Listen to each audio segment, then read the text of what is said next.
Hello everyone, তোমরা সবাই কেমন আছো? সবাইকে গুড মর্নিং। যদিও সকাল সকাল ব্লগটা শুরু করতে পারিনি, আজকে একটা সুন্দর সকাল তোমাদের সাথে শেয়ার করব।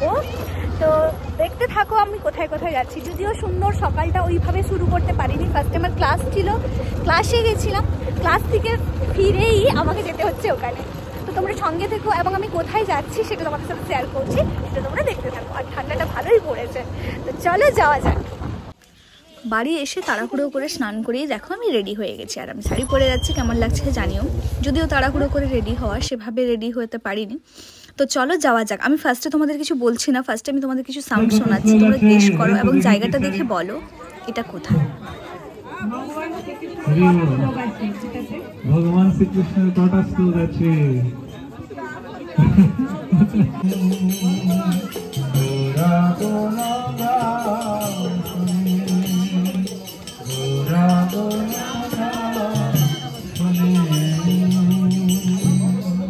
তাহলে আমাদের সঙ্গে একটু হরিনাম করবেন।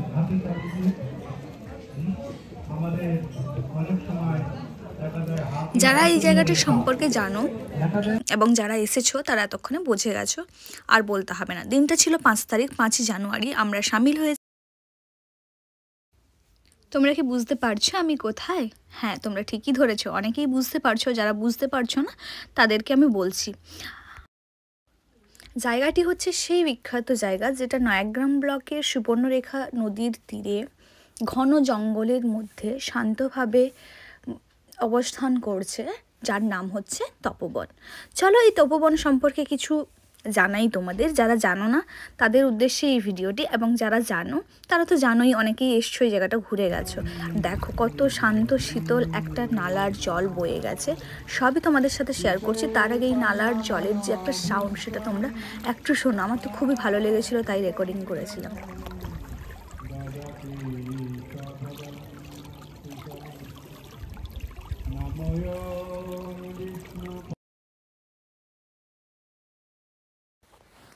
এবারে তপোবন সম্পর্কে কিছু বলি।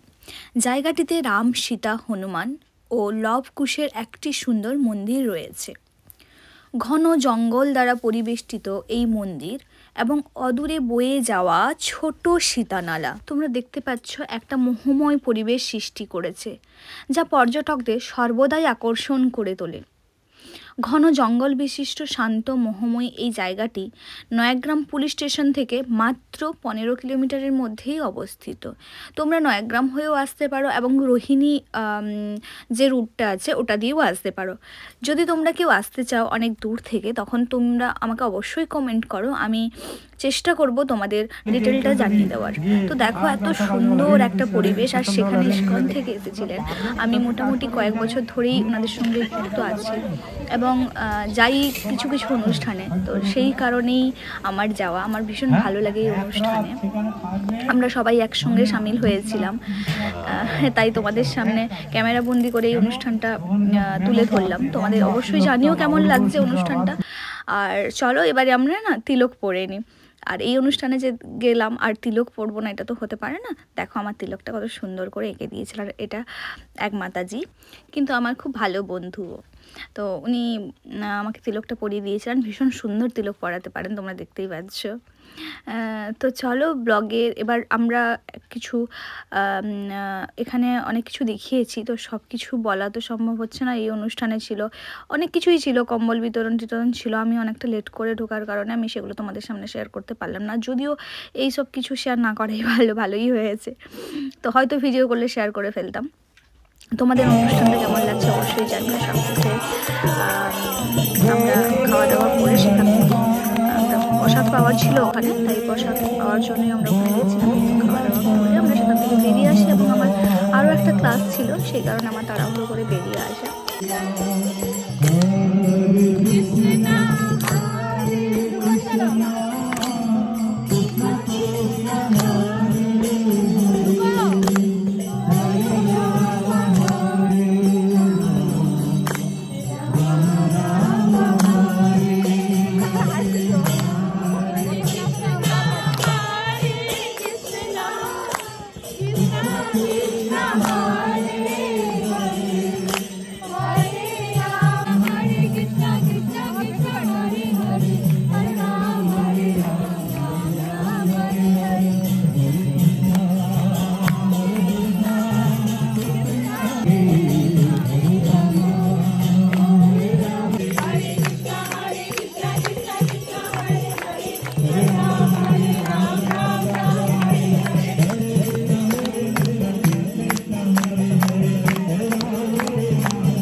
আমরা প্রসাদ পেয়েছি, প্রসাদ খেয়ে এখন ক্লাসে যাওয়ার পালা, আবার ক্লাস।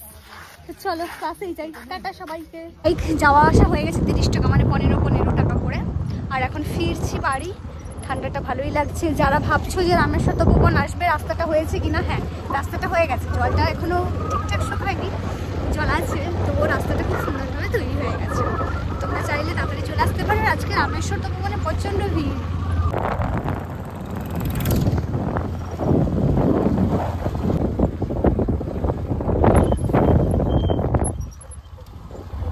রাস্তাটা কিন্তু খুব খারাপ অবস্থা।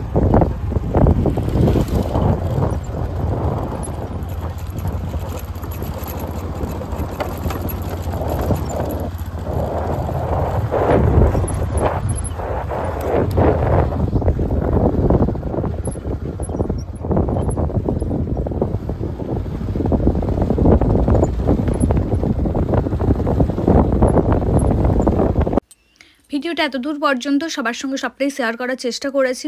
দেখা হচ্ছে অন্য কোনো ভিডিওর সঙ্গে। সবাই সুস্থ থেকো, ভালো থেকো, পরিবারের সকলকে নিয়ে হাসি খুশি থেকো। রাধে রাধে।